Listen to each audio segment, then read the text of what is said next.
My name is Samuel W. Worley. Many of you have heard of the newscaster Tom Brokaw. Tom Brokaw wrote a book and named it The Greatest Generation and dedicated it to his father, who was born in 1921 on a farm in North Dakota. My daughter sent me the book and she said, "Here, Dad, read this. This is you."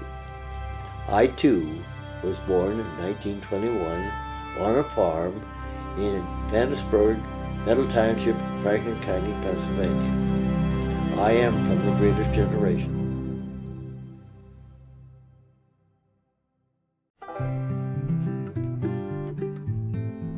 I lived through the Great Depression.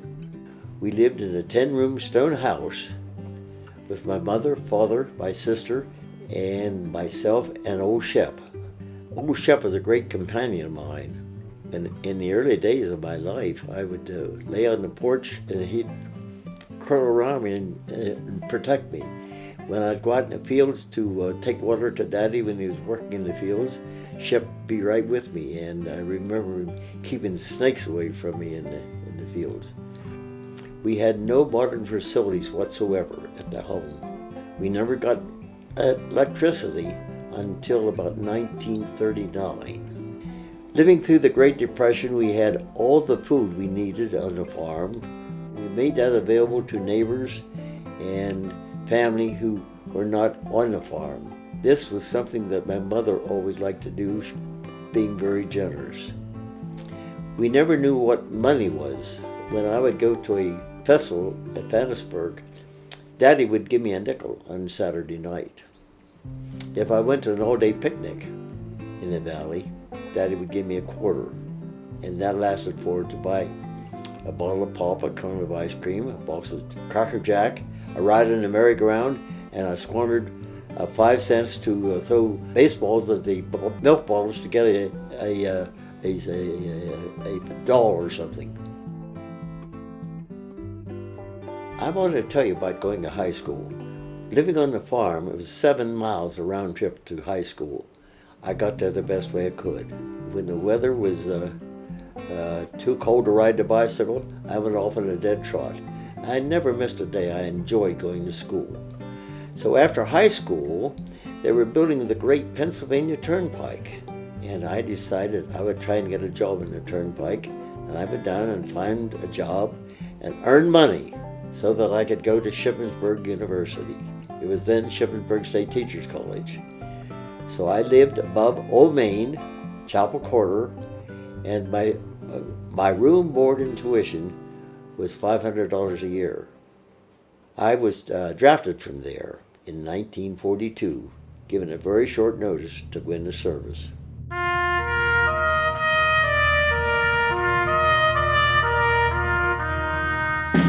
I got drafted on September the 19th, 1942. I left Chambersburg here on a bus of 35 guys, and I didn't know one single person. We went to Fort Meade. It seemed like my time at Chambersburg was rather valuable to me because they picked me out for the Air Force. And I was shipped then to Daniel Field, Georgia, and spent 5 weeks basic training. And from there I went to Drewfield, Florida. The organization that I went into at that time was the 10th Fighter Wing Headquarters, and they told me, "Don't get discouraged, son, but we are on the alert to go to North Africa." At that time, I became very anxious to do something more of my life, so I applied for the cadets flying school. I passed my mental and physical, and when I went to cadet school, they looked me over, they said, "We have enough of pilots at this very moment, but because of your IQ, you qualify for intelligence." So I spent my entire time in the military intelligence. I had a top secret classification, a 504 or 405. I had a contingent of 16 men, and I was the NCO IC. But the next thing I knew, we were alerted to go overseas on August the 23rd, 1943. We landed we went on to Queen Elizabeth. We landed in the Forth of Firth in Glasgow, received a a ride to the trains, and we were transferred down to Peterborough, Stamford area of the London area. There I was placed on an English estate called Walcott Hall. Our headquarters was secret, very secret. My mission was to receive the field order of the day and decode it. Take that information along with my friends and go to the war room and meet with operations, and there brief the pilots what the mission of the day was going to be. And if they returned, we wrote an encounter report. The other part of the mission was escape and evasion, and that was very secret, bringing to the attention of us all, if someone was shot down and he made his way back to England, we used that information against the enemy. During the crossing of the Channel, the Air Force put every plane that could fly in the air, and we were on the outstanding alert for about 5 days. The Air Force provided coverage for those crossing the Channel, and that won the war, at least at that part. However, the war kept on going into Germany, which I was not a part of. That was the artillery and the infantry. And I take my hat off to all those who served in as foot soldiers. They were the real heroes. The end of the war came in June, and we were deunified at that moment and placed on alert to go to the island of Formosa in Japan.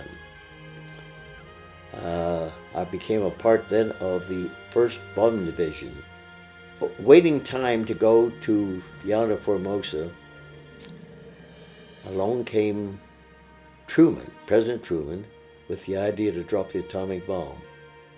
He dropped the atomic bomb, and I'm willing to tell you that he saved my life, as well as perhaps another 100,000 soldiers. In October, we decided to come home, and I was brought back on the aircraft carrier Lake Champlain on her maiden voyage. And we got caught in a North Atlantic storm, and I thought we were not going to make it home. The bow of the ship was cracked, water came in all over the hangar's quarters, and we limped into New York City. The Salvation Army came out, and guess what they were playing? Alexander's Ragtime Band. Well, I came to Indiantown Gap and was separated from the service at Indiantown Gap on October the 31st, 1945. They gave me my honorable discharge, and they brought me into Market Square, gave me a slip of paper and said, "This will entitle you to transportation to your home." Well, there was no transportation to Spring Run. So I put my thumb in the air, got a ride out to the turnpike, which at that time was Middlesex. That was the end of the turnpike. And there was a service station there, and I hung around there for quite a while by myself. And finally a trucker came along, and I said, "Trucker, might you be going up the turnpike?" And he said, "Yeah, what do you want?" I said, "I'd like a ride." Well, he said, "Climb aboard." He took me up the turnpike, and we're 681 goes under the turnpike. I said, "Pull her over here." I climbed down over the bank, crossed the fence, and walked into Spring Run to my home, which was 3 miles. And that was my getting home from the service after serving. My lifelong sweetheart from high school was waiting for me, and we got married on June the 1st, 1946.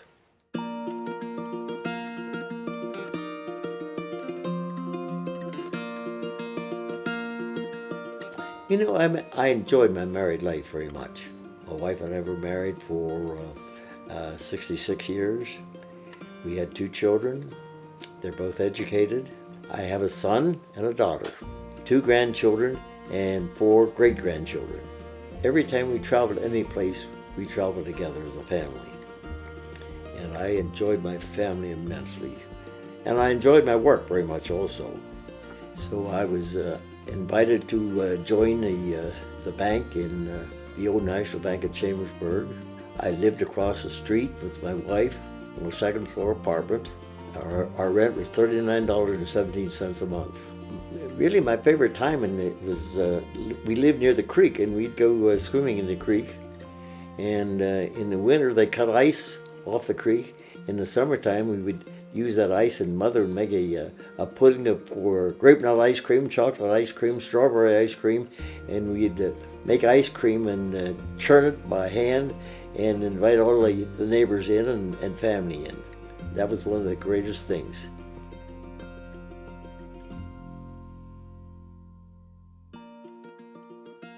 Once a soldier, you're always a soldier. It's something sticks in your mind. Even today when I hear a plane, I roll my eyes and look for it, see where it is, because I'm ready to duck. Before I had to give up golfing, I golfed several times a week.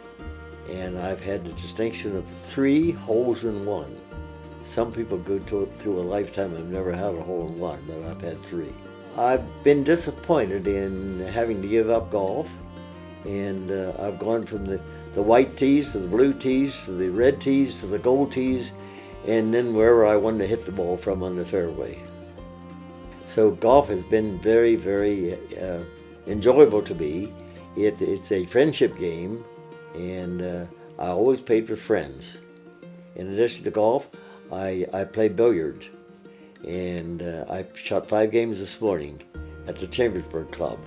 In addition to that, I have a hobby called, I'm a numismatist. That is a science of coin collecting. So having been in the bank for all those years, I've been a coin collector for 70 years.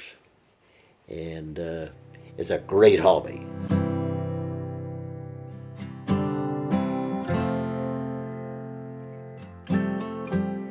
I've been a Christian ever since I was a little boy. Mama took me to the Reformed Church on a dusty, dirty road I had little patent leather shoes. That was the Reformed Church of Penn. That would have been in 1928, 27, 28. I cannot imagine not being a Christian today. I like the principles of religion. I'm in prayer, morning and evening. I read the Bible. I'm a believer.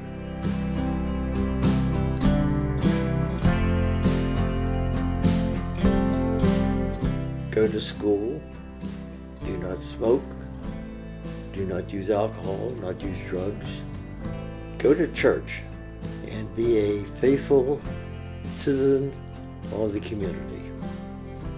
You may not believe this, but I enjoy life every day, so I would encourage all of my friends to live the fullest. Don't take a rocking chair and feel sorry for yourself. Thank the Lord that you are here. He has blessed you, provided you with food, health, and friends.